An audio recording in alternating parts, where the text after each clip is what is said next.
So, make a review video here for the all-new 5th gen Ecodiesel Ram, which you guys have already seen my 4 or 5 or 6 or 7 video segment on the all-new Hemi Ram, which was a 2019 that I bought brand new.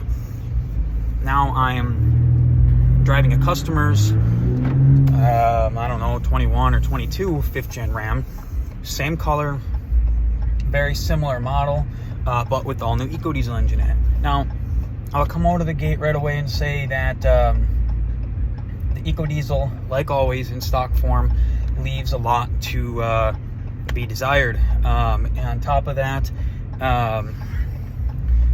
it's not any different than the Hemi when you buy it. There's a lot of pedal lag, and again, like I said, there's a lot left to be desired other than fuel economy. The fuel economy is great, towing is decent, but one of the biggest issues that I had with this generation Ecodiesel is the same issue I had with this generation Hemi, and that is the transmission tuning from the factory is awful. Like, you can literally go on the highway 70 miles an hour, hit cruise, and you go down a little slight hill, it'll go into 8th gear, but other than that, it always wants to go into 7th gear. And I had the same issue with my Hemi. Literally, the wind would blow at the front of the truck and it would downshift.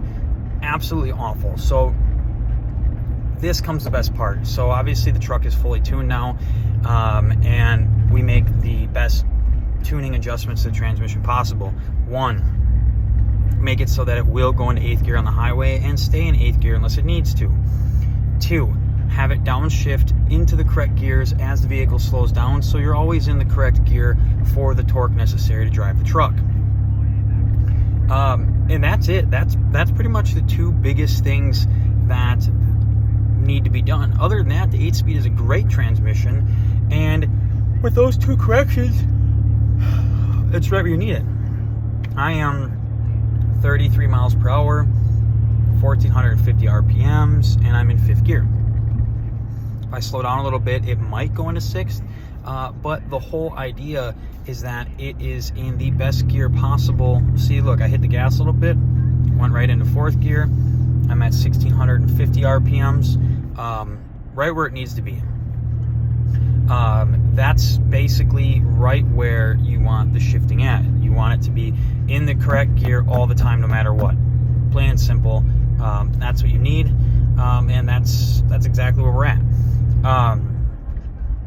So with that being said, now that the vehicle is fully tuned, the vehicle is a blast to drive. It has a shitload of power compared to stock.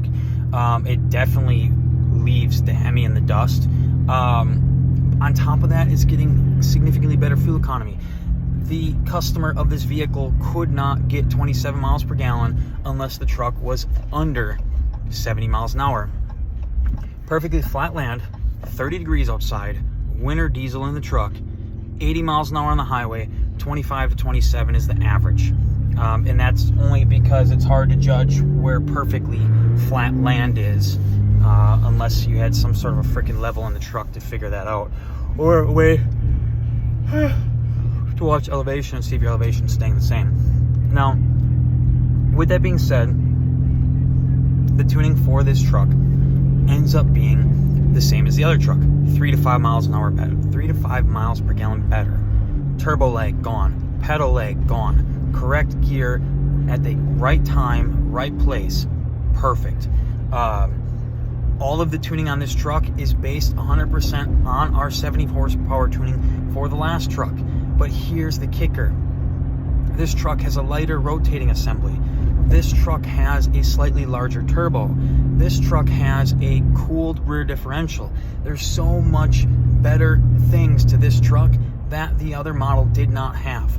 So with that being said, stage 2 in this truck and the other truck side by side, right next to each other, and this one is going to absolutely blow the previous generation out of the water. On top of that, this truck is lighter than the previous generation. The truck drives amazing.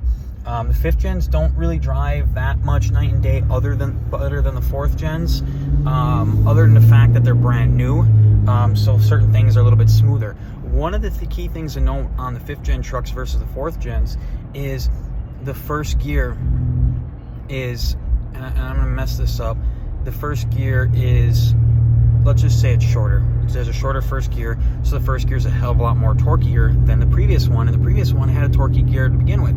It is a 4.7 to 1. Now it's like a 5.0 to 1 or 5.3 to 1. The rest of the gears stayed the same. It has a 106 mile an hour speed limiter, which I'm hoping to shut off before we give this back to the customer. But with that being said, it gets great gas mileage. It's super torquey. It's absolutely fun to drive. It has, as of right now, 4-inch exhaust from right by the turbo all the way to almost to the axle, and then it's 5 inches of the rest. And I don't know if you can hear it right now, so let me open his back window and see if you can hear it.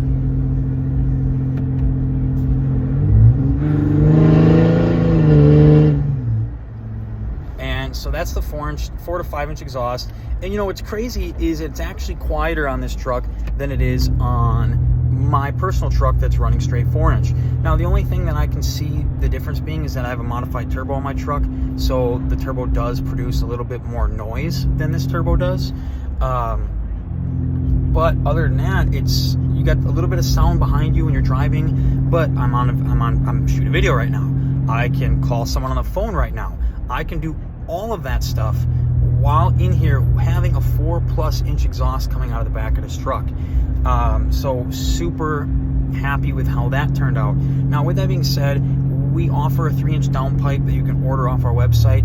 As of right now, we do not offer any 4-inch parts, but that doesn't mean that we're not going to. We are looking at possibly offering a 4-inch downpipe, but then you have to do the rest of it yourself. So we shall see. I think I'm going to end this video here, but needless to say, the 3rd gen Ecodiesel, I'm happy with it. It's a great truck, and I'm hoping that we can continue to make more parts for it.